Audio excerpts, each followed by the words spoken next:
Hey, welcome, all my right thinkers. Thanks for tuning in to check out your boy, Pfunk, thinking right out here in the lab. Well, I do what I do for you. Oh, I got something good for you. Let's get this party started. Rightism, 25 rules to live by. Storytelling, story with a message. There's a message in the story for life.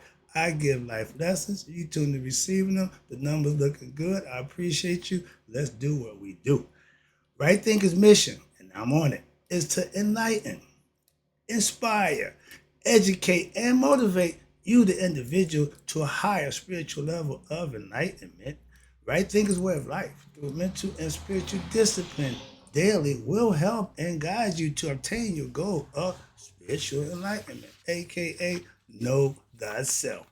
My mission is that all right thinkers know thyself. You as a right thinker, your goal should to be to know thyself. That's what you're here to do. That's what I'm here to get you to do also. So let's work together, getting this done for you to know you. Know thyself is the question I asked. It's rhetorical, but if you don't have the answer personally, tune in. I can help you with that. That's what I do for you. A person who knows not and knows not that they know not is foolish. Disregard them. A person who knows not and knows that they know not is simple. You teach them. That's why I do what I do for you. Appreciate you too. Stay tuned. I got something for you. A person who knows not and thinks and believe that they know is dangerous. Avoid them. I do. A person who knows and knows not that they know is spiritually asleep. I can awaken them. I'm the spiritual alarm clock here to wake you up with knowledge of self. A person who knows and knows that they know is wise. Follow them. All these persons reside in you. Right thinkers know thyself. And to may I be true. I got something today. The lessons today, I'm going to deviate a little bit. I'm going to one of my other books because the title today is Instruments of the Gods and the Goddesses, Headdresses, and Weapons of the Spiritual God and Goddesses. The most important headdress of ancient Egyptian deities. And I'm doing this lesson. I was going to do it. I wish I can put up all the pictures of each one, but I got like 31 names I'm going to give you and break down the headdress and the gear and break down the reason why, the symbology behind the headdress. And I'm making this lesson because I went to my daughter's graduation, Michigan State. I don't want to cast aspersion or third dirt on nobody, but I got to keep it real. I'm going to tell you the truth. I was there enjoying the festivities. I was there. It was a great time. I enjoyed it. But I had one question I asked every single person I could, the same question. And nobody in academia could answer my question. What is the significance of your caps? You got 4 sides, you got 6, and you got 8 sides. And they all walk around with different caps on, but none of them knew the significance. So I'm doing the headdress geared to, in response to academia, who y'all give these people these fancy titles and all this good stuff, and they don't even know what they got on their head. So this is the headdress lesson for academia. Okay, let's go. Most important headdress of the ancient Egyptian deities. Now, these are all the gods, and you're going to recognize them by their headdress. The headdress of the Neteru offers a visible emblem, here you go, of what the particular divinity symbolizes or represents. See where we're going with this? If you got a cap with 4 squares, you're pretty much basic, and that's okay. You reach a level of excellence, which is fine. But now you get the next level up, mastery. You get to 6. Pythagoreans practice the self-mastery at 6. The 6th level is self-mastery, while knowledge of self becoming into consciousness. Okay, that's the 6th level. You become mastery. Okay, then you got the next level up, the 8 pointed. That's the doctors. That's the PhD holders. And all of them levels that I taught to, nobody knew that about their caps. So this is the reason why I'm doing the headdress lesson. Hopefully some of y'all tune in. I gave some cards out. So this is for you, okay? Just to, again, my job is to enlighten, inspire, educate, and motivate, not to disparage, disrespect, or cast aspersions. This is a lesson. Let's go. Y'all teachable too. I know you got your degrees, but guess what? I'm saying you can't get this in class. Now, they do the headdress. Where we at? The Neteru, which is divinities, all represent certain powers of creation. See where we're going with this? And which emanates from the what? The supreme being, the one. Everything emanates from the one. If their powers are understood, here you go. This is why we try to get these is aspects and concepts. If these powers are understood and perpetuated and worship, those powers can be used to serve you, the practitioner, in what the headdress denotes the main principle manifest in that divinity. So the headdress is a way of what? Knowing the identity as well as the nature of the divinities. But also, if the headdress is adopted through understanding the purpose and the reason that is placed on one's head, one is adopting the nature and the essence of that divinity. You see where we're going? Here is a list of the most common headdresses or crowns of the divinities of ancient Kemet. Are you ready? Now I set the stage. Now I'm going to start giving you information that's going to let you know each god has a different aspect, different headdress for a reason. Let's go. Amentet. That's a female. When you ever hear the T at the end of the word, it denotes the female. Okay. Amentet, she represents the personification of the western horizon and the divine abode of the elevated souls. That's where we go to Amenta. That's where she resides. And she wears a standard upon which Haru sits. It's like a branch with a bird on it. It's kind of small. I don't know if you can see it on here. But okay, this is the page we're going over. Starting from A. See there at the top? See a little perch with two birds? Okay, then we're going to work down. You see the headdress right there. See some more coming up. So as I go through them, I try to give it to you as we go. If I had the big blue screen I can work with, but this is the whole point. I'm going to teach you about the headdress and the significance behind it. Okay, here we go. Now, and Haru sits. The goddess Haru is sometimes represented with this same standard. You might see her with that standard on her head. That's the headdress. Now we're going to deal with Amun, the hidden one. He's the divinity and usually depicted as a man, anthropomorphic, wearing a headdress that has what? 2 tall plumes. Remember when Moses went up Mount Sinai and got the 10 commandments from God?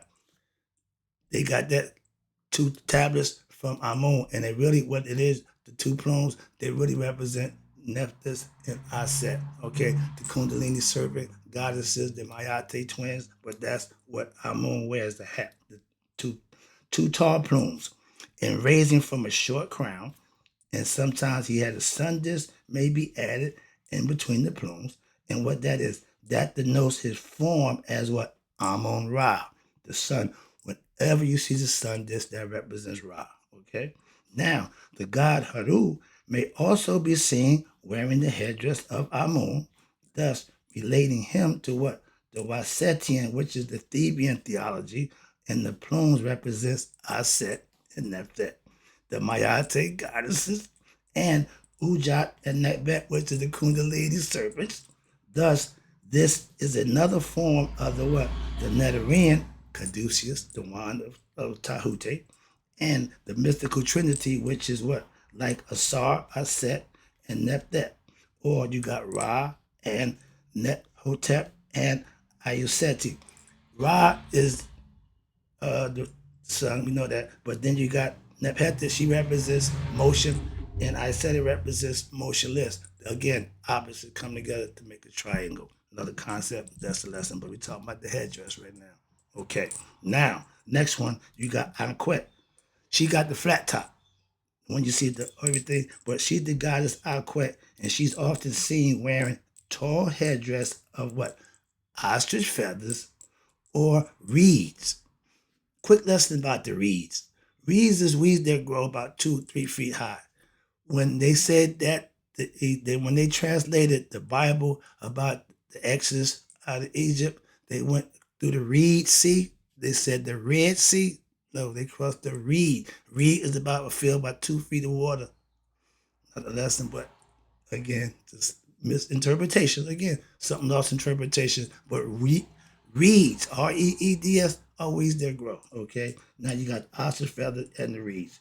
And this headdress denotes a Nubian origin. This is why nobody knows about her Anquet. I just got acquainted with her from learning about the Nubian concept. That's what she represents. And her name means to what? Surround.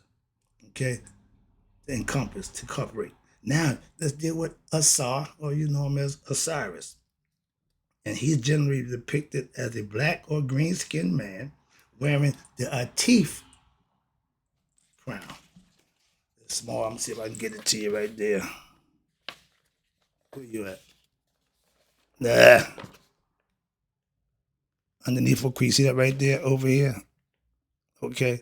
Looks a little busy. The reason why, I'm gonna tell you why all the things that's on there, what they represent. So it looks busy. Yeah. Now the Atif crown unites what? The plumes you just saw of Amun, along with the sun disk, the crown of Upper and Lower Egypt, along with the ram horns of Kunum. Kunum was the creative god on the potter's wheel, where they got the idea God created man from dust. Kunum was the creator of the motion of the physical bodies, along with Tahuti. Okay, but Kunum, he represents the ram ears. They flat out. Okay, you see a whole bunch of stuff going on, and all of it has a symbolic significance. That's why I know you should know what she representing. I'm just saying. So this is where we start with the headdress. Okay, this is what the lesson's for. Now, and also, thus in an all-encompassing crown is uniting what? The ancient tradition of Kemet into one personification, which is the Atif crown, which was worn by his father, Geb, and also by Ra. Another lesson. Now you got Aset, Isis, y'all know her as. The goddess Aset wears the headdress of the throne. Okay?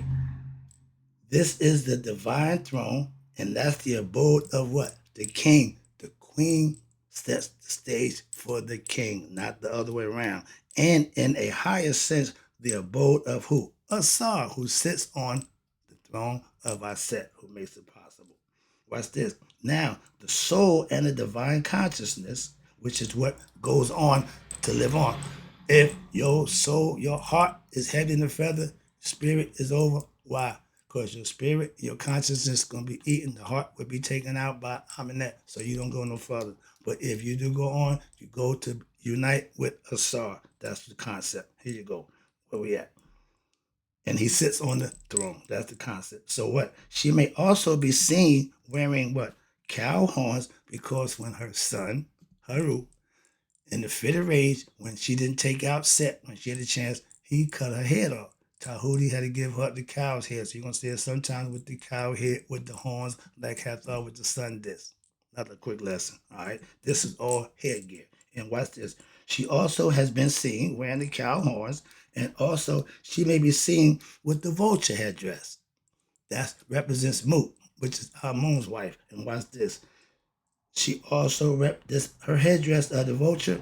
The vulture can get pregnant by just opening up her vagina, floating through the air, and let it go up in there, and she can create her own baby. You know that? So they worship her for that purpose. She's the ultimate mother. And if her children don't have nothing to eat and she can't find nothing, she will gnaw off her own foot and feed it to them. That's the ultimate mother. This is why they respect her and they wore the crown in her honor. And thus, she is an aspect of who? Headharu and Mut, like I just told you, respectively. Next one, Atum. Atum is the one who masturbated, started creation. The god Atum is usually depicted as a man, anthropomorphic, wearing a double crown of Upper and Lower Egypt, okay, which symbolizes rulership of both entire empire, and in a higher sense over the what? The duality of creation. Told you. Another story, but he the one, Atum. Now, and he's also, another lesson, let's stick to this one. The god Haru may also be seen wearing the headdress of Atum, The pharaoh king also may be seen wearing this crown as the ruler of what? The two lands, Upper and Lower Egypt. Tahuti, my favorite. That's the ibis-headed bird. You should know him easily. Okay, he's easy to recognize. You see the sun just coming up. You see all these is other guys. These are all the headgear. Everybody got headgear. I'm gonna break them down for you as we go. Hold on, I got you. Excuse me. Tahuti. He represents the mind of God. He's the scribe of all the gods. Why? He represents God. And the god Tahuti is depicted as a full ibis bird, zoomorphic, or as an ibis-headed man, composite, or with the face of a baboon and the body of a man, again, composite, or as a full baboon, zoomorphic. Any form may have a lunar disk and a crescent moon on his head. That's his headdress. He also represents keep eye on us while God go down to the underworld. He represents the moon. He's the moon god. But now you got the lady named Jita, Djeta.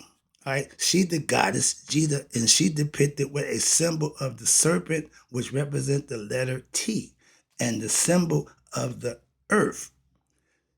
Jita means, watch this, forever. Forever denotes until the end of time. That is until what? The end of time and space. Eternity, which is Hugh, which is her husband, he transcends time and space. Also see the god Hugh. He coming up. I got him down here. Okay, we get to him too. Now let's talk about Geb. He represents Earth. He has a duck on his head. I always laughed at that, but what's this? The goose, excuse me. Geb, the earth god, he is depicted as a man wearing a goose headdress or no headdress at all. Why? Geb is the father of Asar. He represents earth, and he's one of the first divine kings, and sometimes seen wearing also the red crown of Lower Egypt. That's the one you see the little tongue come out. And other times, he may be seen wearing what Asar wears, the Atif crown, later used by Asar.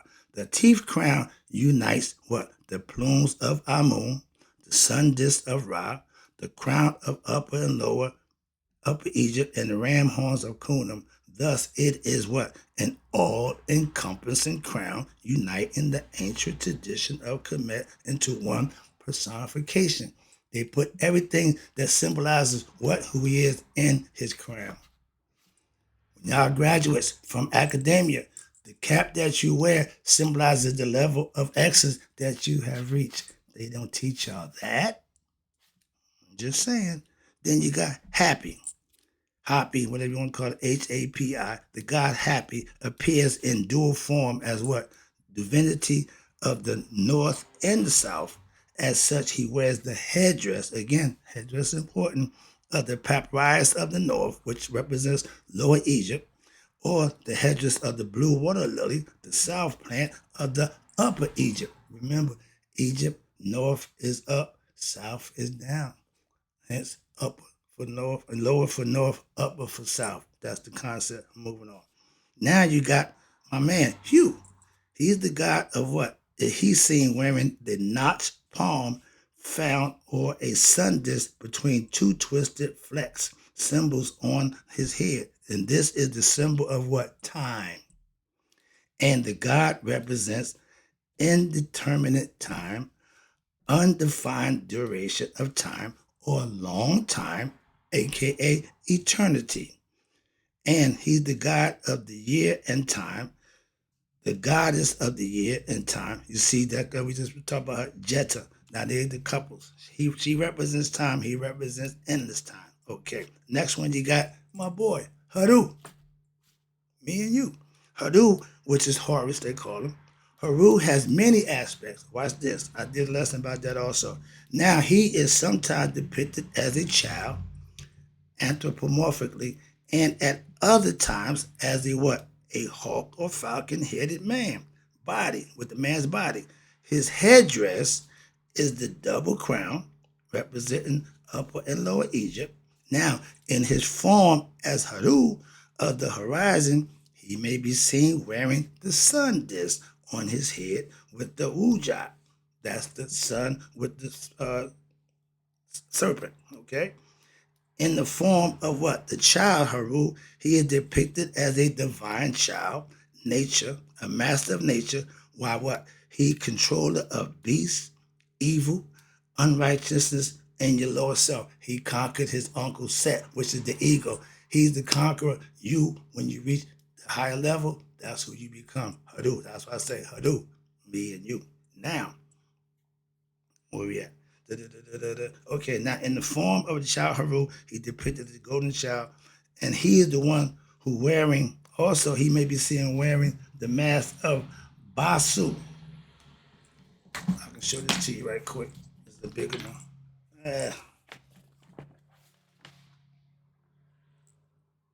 You hear it right there? That's Basu. That's him with the golden lock on the side. Okay, now let's see what Basu, who he about.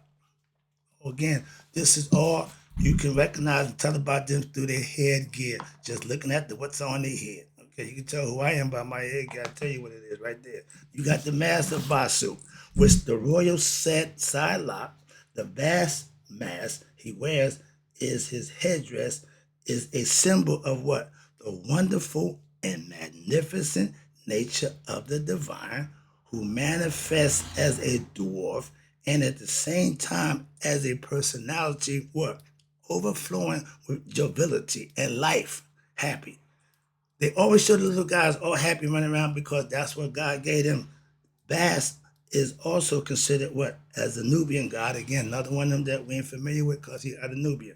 He's the Nubian originated divinity. So therefore, Haru is being connected to Nubia and Cush. Okay. Sometimes he may not wear a headdress.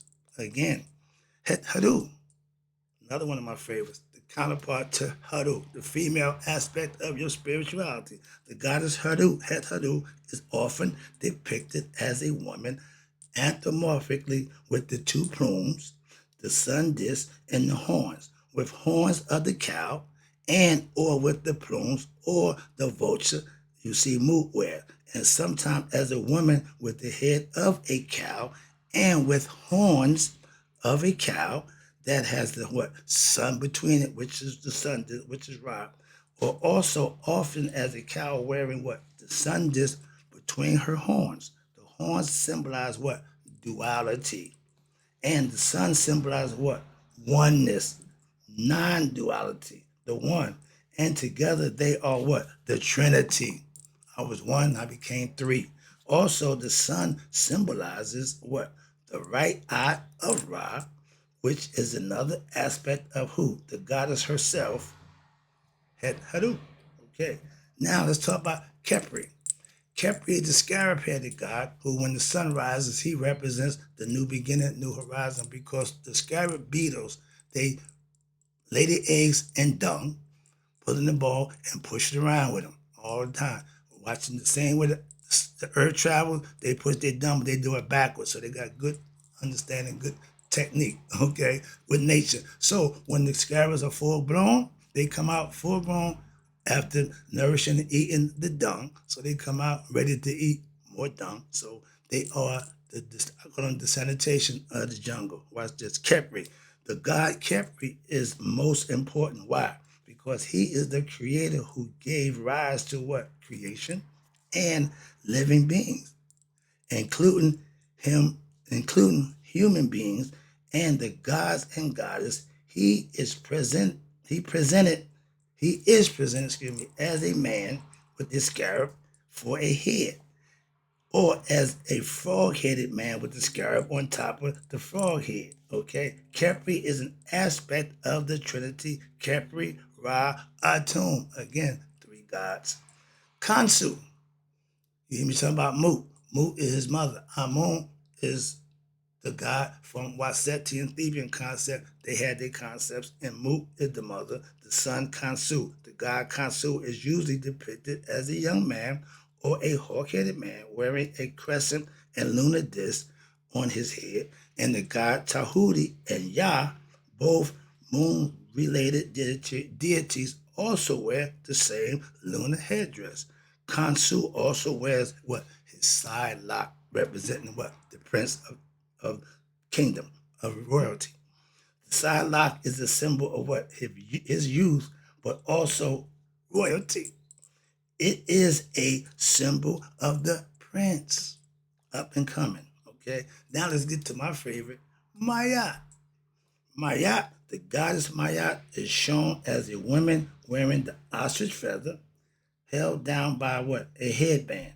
The feather or bandana. The feather of Mayat, what symbolizes? Truth, balance, nonviolence, order, justice, peace, freedom, and my favorite, reciprocity. These are the things that governed the Egyptian civilization back in ancient times. You was judged by how Mayat you lived. So let's talk about men right quick. We're getting there. The god men, or Amsu men, is depicted, you ready for this? As a man wearing a crown with the twin plumes again, like those of Amun and Heddress. Sometimes he is depicted also with a long ribbon that trails down to his feet. That's all they got for him. That was it for men. He's the sexual supplementary guy where they got big colossals with him with the penis because he got sexual sublimation. That was his thing also. Semen retention. That was his thing. Let's talk about Moot. I'm going to cut this down because I see I got my time. No, I'm going to ride this out. Simple as that. We got Moot. Let's go. Moot, the god, again, often depicted with the vulture headdress.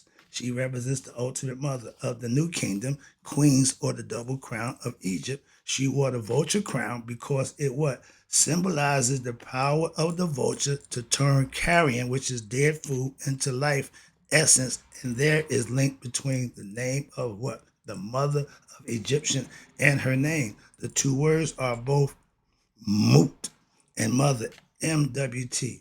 In southern Africa, the name of the Egyptian vulture is what? Synonymous with the term applied to what? Lovers. The vultures, like penguins, are always seen in what? Pairs.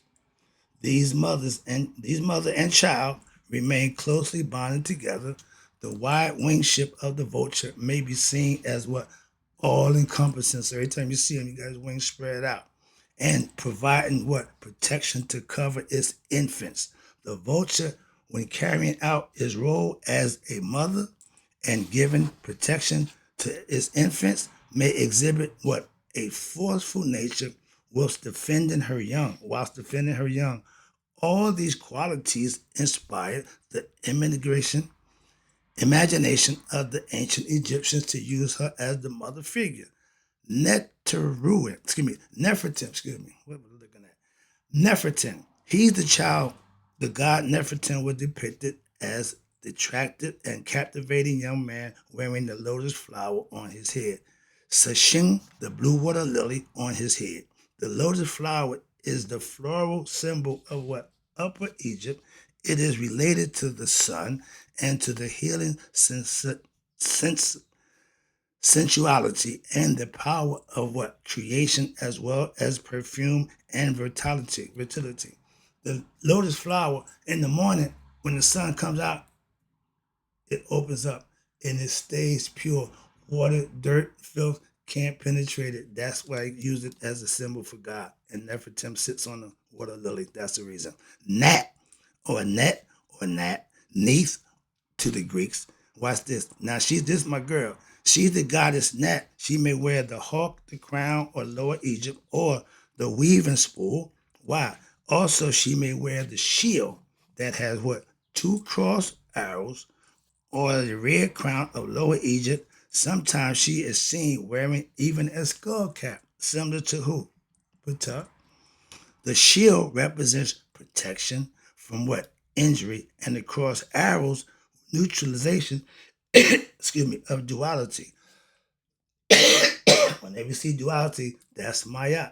Okay, that's the concept. Neath was the girl. Then you got Nepet. Nephthys to those. She's the goddess that wear the headdress composed the glyph for the mistress.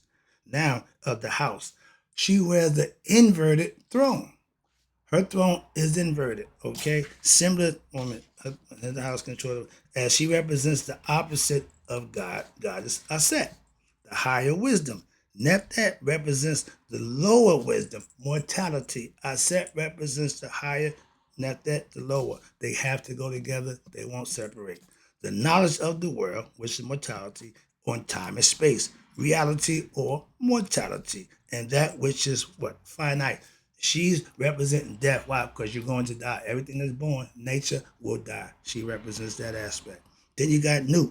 Nut, I gave you the goddess Nut, is sometimes portrayed as a woman wearing a sign for a container, or because she contains what? The heavens and the outer space of the higher ether. She also seen stressed over Gab with the starry deck heavens. Okay, it was said that she swallows Ra in the western hemisphere. When he go down, he goes into Nut, transfers to her body, and she gives birth to him in the daytime. That's another ancient concept, another story about how the sun goes through Nut. Okay, now we got Ptah. We getting there. Almost home.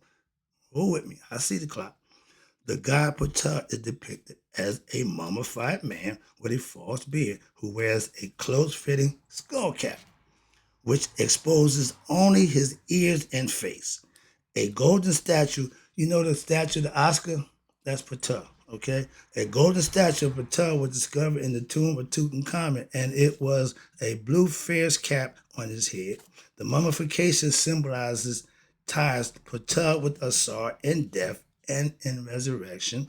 The blue skull cap represents priesthood and also transcendental consciousness, meaning he was aware, which ties Ptah to Amun, who is depicted with what? A blue-black body. Now you got Ra or Ra Harakti. Ra is the most important Commission divinities. Why? As the father of the gods and the goddesses of the Anuian theology, he is the source of the divinities and people. He's the ultimate creator, according to them. His main headdress symbol of is the sun disk with the dot in the middle, encircled by what? The serpent.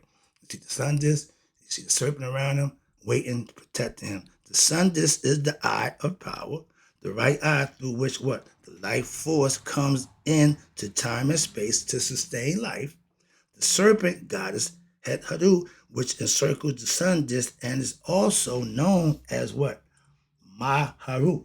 Fury flash from the eye of Haru, spits out sun rays like venom, which can nourish what? Life or destroy demons. See, double-edged sword. It can bring life, it can also destroy.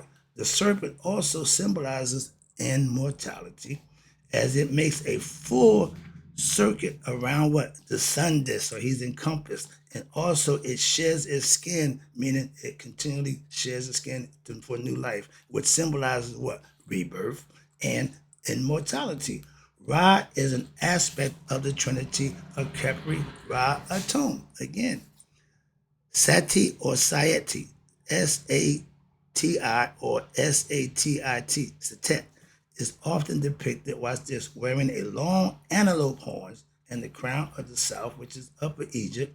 The crown also has what? The vulture head and tail coming out from it, uniting her to what? The mother goddess, Nut, Mut, Aset, Hathor, etc. of Egypt. She's the Nubian queen, obviously. Sekhmet is often depicted as a woman. She's the scorpion queen, as a scorpion as her headdress. She was also shown wearing the headdress of Headdress, cow horns with the sun disk. Actually, the scorpion symbol is a water scorpion, an insect that what resembles the land-based scorpion, but the water scorpion is a predatory insect that what grabs its victims and sucks it out their body fluids. Uh-oh, sound familiar? People should handle it carefully as it what? If it bites, it's painful. A water scorpion can hang upside down perfectly still for hours, just what? Waiting for its victim.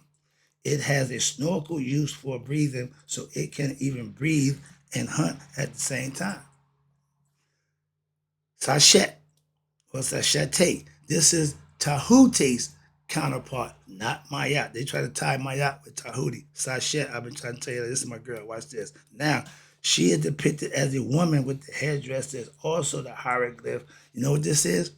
The seven pointed flower, marijuana, okay? And her name, which is what? Stylized 7 or 9. You find the Jewish Torah. They either going to use the 7 or the 9. They putting it right here. I love this. Okay. Now watch this. Well, yeah. They symbolize the 7 or 9 pointed flowers on a standard that is held by what? A headband, all of which is beneath a set of horns that are drawn what? Downturn. Instead of horns going up this way, her horns are coming down this way. Okay. And what is it? Downturn. As her name is phonetically related to what? Soshin, lotus. She is the scribe of the spirit. She's the spiritual aspect of the mind. She scribes, keeps track. Also like Tahuti. She's the female Tahuti. How about that? Now Shemsu. Oh, excuse me. Shesmu, excuse me. And it's a god or a demon, depending on his particular function. Here we go. They can either be good or bad. He is closely associated with who? The god Asar as his servant. As a god, he presides over what? The wine press, the oils. And as a demon, he carries out the function of what? The slaughterer or the damned. Shizmu is shown as a man on a boat holding in what? Scepter with a uraeus on top of his head. Again, now let's talk about Shu. Almost done. Shu was usually shown as the man wearing, again, he wore the ostrich feather also as a headdress, but he sometimes wore the sun disk on his head, the feather as the same feather of Mayat, the ostrich feather. His name is derived from what? The word Shu, dryness, which is also the root of the word parched, dry, withered, empty, and sunlight. His name also has the meaning he who rises up. Ujat. This is the goddess Ujat is shown as a woman who wears the crown of the Lower Egypt or with the cobra on her head. As one of the pharaohs, Nepti, 2 ladies. She is the goddess of the lower. Later on history, the crown of Lower Egypt was combined with the vulture. That's the headdress that they wear. Last one, Waset. She's the goddess who is the goddess Waset or Orset, wears the US was symbol, which is a stick with like the head on it. She is the symbol of the West and the personification of the flow of life force energy, as well as the power over the abode of blessedness, the Western District, where what? The sun sets in heaven. The goal of all aspirants is to make it to the West. If you don't get out the East, that means you didn't transverse, you didn't cross over, you didn't make it. That's the goal. But the important thing about all headdress was recognized to determine who's under whatever the headdress signifies. So when all you academics know what you got on your head, know what you're doing, understand what you're about. And that's the lesson. I hope you got a good understanding of headdress. Now, as important, right thinkers, may you all let it be 100, me 100 minus a day. So I never know that right thinkers and your academias have passed away. Hope you enjoyed the lesson. I'm out.